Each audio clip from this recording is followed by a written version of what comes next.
함이니이다. 아멘.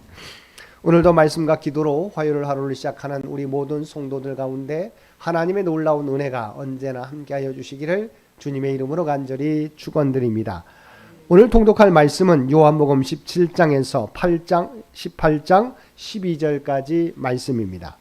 오늘 함께 읽은 17장에서는 예수님께서 십자가 순환을 하루 앞두고 마가의 다락방에서 고별 설교를 마치시고 드린 기도에 대해 보도하고 있는데, 이는 흔히 예수님의 대제사장적 중보 기도라고 불립니다.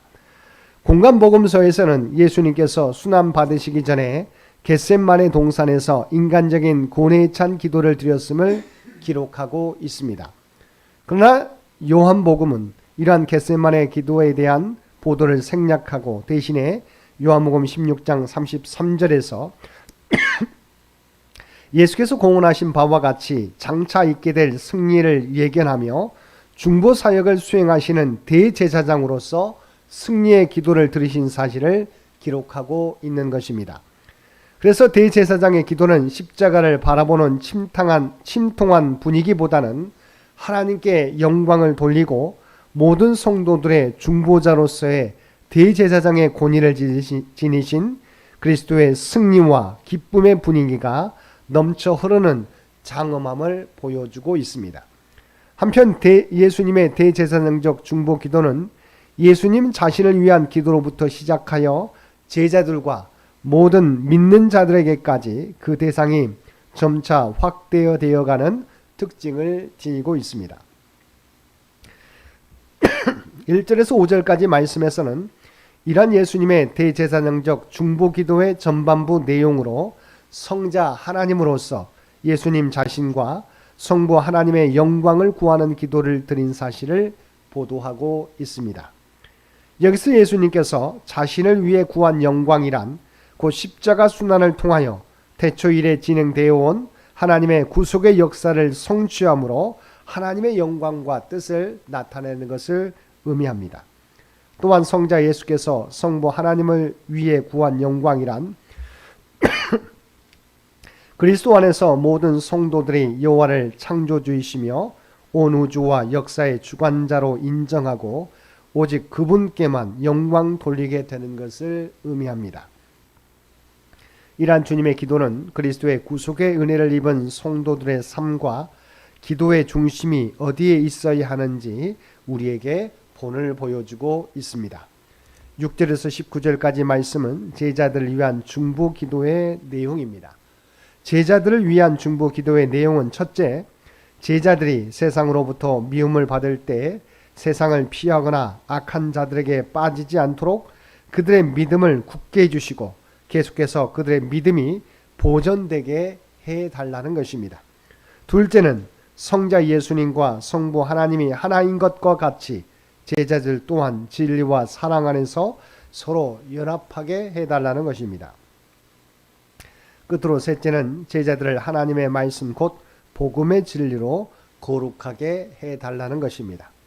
결국 제자들을 위한 주님의 중보 기도는 제자들이 장차 복음 전도자로 사명을 감당하게 될 때 필연적으로 받게 될 세상의 핍박을 능히 이겨나가게 해달라는 것임을 알 수 있습니다. 우리가 알고 있는 바와 같이 예수님의 제자들은 예수님의 부활 승천 이후 지상에서 주님의 몸된 교회를 세우고 구원의 복음을 널리 전하며 살아갈 자들인 것입니다.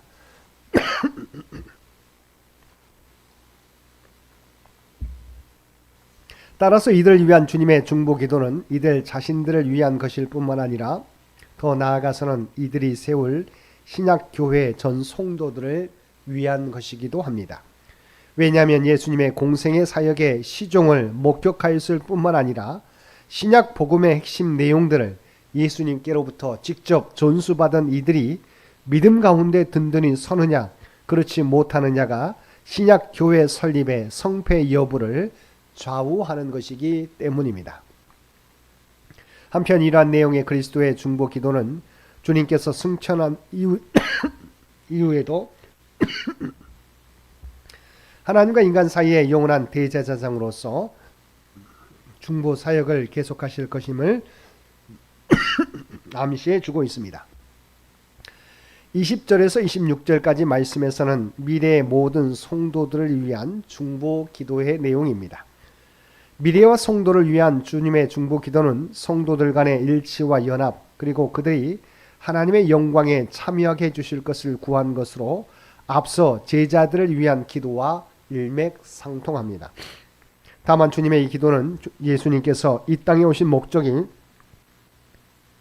당대 유대인만을 구원하는 데 있는 것이 아니라 땅끝까지 모든 세대에 걸친 세상 모든 사람들을 구원하는 데 있음을 시사해 준다는 점에서 그 의의가 크다고 하겠습니다.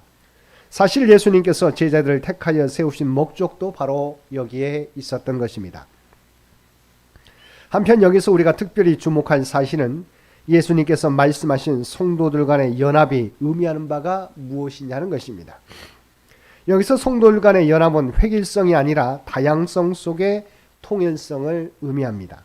즉 몸은 하나인데 많은 지체가 있고 몸의 지체는 많으나 한 몸을 이룬 것처럼 성도들 간의 연합이란 결국 몸의 머리 대신 주님 안에서의 일치를 말하는 것입니다.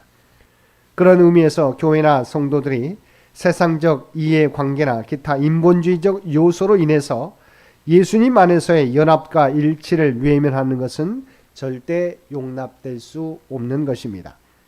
사도 바울이 에베소 교회 성도들을 향해 간곡히 지적한 바와 같이 겸손과 온유와 오래 참음과 사랑 가운데서 모든 성도들이 서로를 용납하고 하나가 되는 것이 하나님께서 기뻐하시고 또 우리에게 요구하시는 바입니다. 그러므로 교회와 성도는 먼저 그리스도와 하나로 연합하고 또한 그리스도 안에서 서로 연합함으로써 하나님 앞에서 하나 되고 그로 말미암아 하나님의 영광에 참여할 수 있어야 할 것입니다. 18장 1절에서 12절까지 말씀에서는 예수님께서 가룟 유다의 배신으로 말미암아 겟세마네 동산에서 마침내 유대인들과 로마 군병들에 의해 체포되신 사실을 보도하고 있습니다.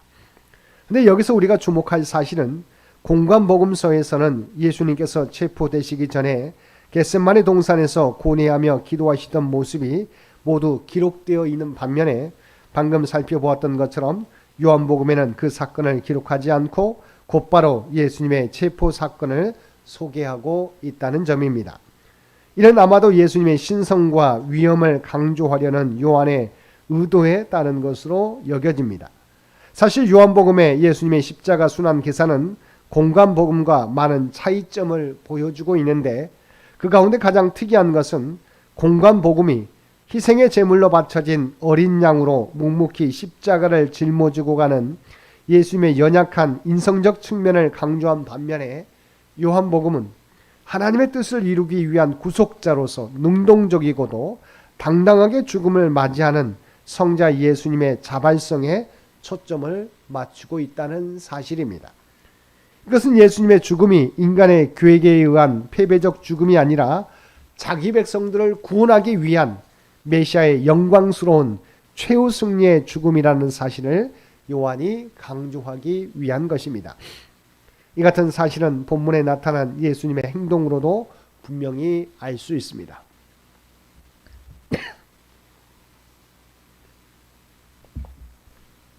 즉 배반자 가룟 유다가 이미 알고 있는 겟세마네 동산, 즉 자신이 잡히실 곳으로 예수님께서 자진해서 찾아가셨다는 점, 대적자들에게 자신이 예수라고 분명히 신분을 밝히신 점, 대적들의 체포를 칼을 사용하여 저지하는 베드로를 예수님께서 책망하신 점 등은 예수님의 체포와 순환이 인류 구속을 위한 예수님의 자발적인 선택의 결과였음을 분명하게 증거하는 것입니다.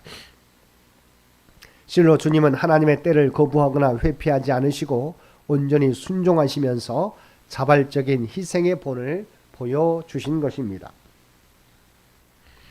또한 대적자들에게 체포를 당하시는 위기의 순간에서도 제자들을 놓아달라고 요청하신 것은 다시 한번 제자들을 향한 주님의 변화없는 사랑을 알 수 있게 해줍니다. 한편 베드로가 무력으로서 예수님의 체포를 저지하려 한 행동은 예수님께서 행한 십자가 구속 사역의 성격에 대하여 무지한 때문이었습니다. 물론 예수님에 대한 베드로의 충성심은 높이 평가할 수 있으나 결과적으로 그의 행동은 하나님의 인류 구속 계획을 방해하는 모습이 되었던 것입니다. 그래서 예수님께서는 베드로를 가볍게 책망하시고 베드로의 칼에 귀가 잘려나간 대제사장의 종 말고의 귀를 다시 고쳐주신 것입니다. 사랑하는 성도 여러분, 주님께서는 마지막 십자가를 목전에 두고서도 제자들과 모든 성도들을 위해 중보 기도하셨습니다. 그리고 주님께서는 오늘도 하늘 보좌 위에서 우리를 위해 기도하고 계십니다. 어떤 상황 속에서도 주님께서는 언제나 우리와 함께 하시며 중보 기도해 주심을 믿고 주님의 기도처럼 내 뜻과 영광이 아니라 하나님의 뜻과 영광을 나타내며 살아가는 우리 모든 성도들 되시기를 주님의 이름으로 간절히 축원드립니다. 함께 기도드리겠습니다. 사랑하는 충만하신 아버지 하나님, 마지막까지 하나님의 뜻과 우리를 위해 기도하셨던 주님의 모습을 마음에 새깁니다. 우리 또한 이 땅을 살아가면서 오직 하나님의 영광과 주님의 몸된 교회를 위하여 기도하며 살아가는 우리 모두가 되게 하여 주옵소서. 오늘도 이 나라와 이 민족을 긍휼히 여겨주시고 하나님께서 통치하시고 인도하여 주시기를 원합니다. 100주년을 준비하며 나아가는 창현재단과 창현의 백성들을 기억하여 주시고 하나님이 계획하신 바를 하나하나 성취해가며 다음 선교 100년을 준비하는 데 부족함이 없도록 그래서 친히 주장하시고 인도하여 주시옵소서.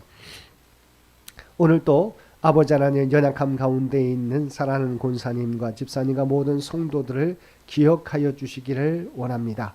오직 하나님을 의지하며 나아가게 될 때 비록 병상 위에서도 하나님을 붙잡고 나아가게 도와주시옵소서. 주께서 들려주신 말씀 가운데 아버지의 소망을 붙들고 살아가게 하여 주시옵소서. 그리하여 하루하루의 삶이 소망이 없는 삶이 아니라 소망 가운데 살아가는 믿음의 백성들 모두 되도록 귀한 은총 허락하여 주시옵소서. 오늘 또 우리에게 복된 하루를 허락해 주신 것 진심으로 감사합니다. 우리가 하나님의 구원받은 백성, 주님의 제자라고 하는 정체성을 가지고 살아가게 하여 주시옵소서. 그리하여 우리가 발을 딛고 살아가는 삶의 현장 가운데 그리스도의 아름다운 향기와 선한 영향력을 나타내며 살아가게 하여 주옵소서. 이 모든 간구 우리를 구원하여 주신 예수님의 이름으로 간절히 기도드리옵나이다. 아멘.